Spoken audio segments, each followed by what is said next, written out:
Sejarah dan kisah pembangkangan Bani Israel Part 5. Setelah pengangkatan Nabi Isa ke langit, Bani Israel terpecah menjadi 3 golongan. Golongan yang pertama adalah mayoritas Bani Israel yang menghuni Baitul Maqdis, yaitu orang-orang yang menamai diri mereka orang-orang Yahudi karena merupakan keturunan Yehuda dan Bunyamin. Hal itu dikarenakan setelah kembalinya Bani Israel ke Baitul Maqdis, hanya ada 2 suku besar yang kembali, yaitu suku Yehuda dan Bunyamin.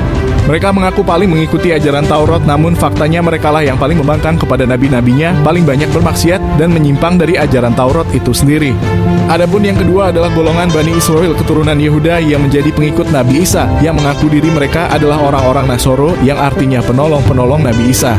Namun setelah pengangkatan Nabi Isa ke langit, mereka malah percaya bahwa yang disalib tersebut adalah Nabi Isa, sehingga mereka menganggap Nabi Isa adalah anak Allah, dan bahkan di kemudian hari mereka menganggap Nabi Isa adalah Tuhan mereka.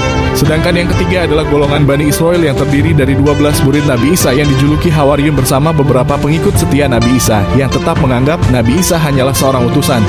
Mereka kebanyakan adalah keturunan Nabi Yusuf alaihi salam. Namun karena jumlahnya yang paling sedikit, sehingga mereka memutuskan meninggalkan Baitul Maqdis demi menjaga kemurnian ajaran Nabi Musa dan Nabi Isa. Setelah 500 tahun Baitul Maqdis berhasil direbut oleh umat muslim pada masa Khalifah Umar bin Khattab yang dipimpin Khalid bin Walid. Setelah beberapa dekade berikutnya, Baitul Maqdis dikuasai umat Kristiani melalui Perang Salib. Namun akhirnya Perang Salib bergantian dimenangkan umat Islam yang dipimpin Salahuddin Al-Ayyubi.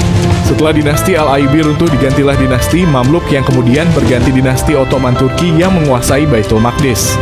Di era Ottoman ketika Sultan Hamid II menjabat, suatu kelompok yang mengaku Zionis berniat mengumpulkan kembali Bani Israel yang terpisah ke beberapa belahan dunia untuk membuat negara Israel di Baitul Maqdis atau Palestina.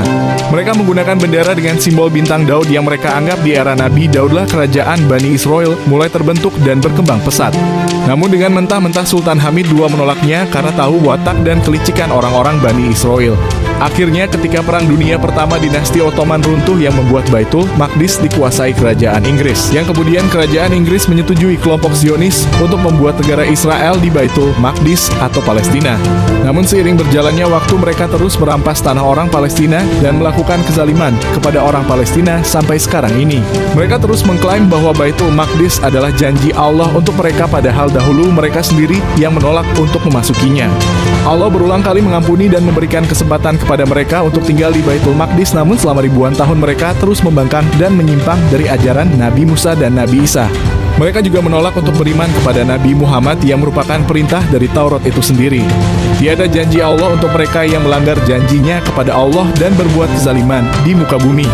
Sesungguhnya ketika hari akhir, Allah akan menghinakan mereka beserta Dajjal dengan dikalahkan umat muslim di Baitul Maqdis.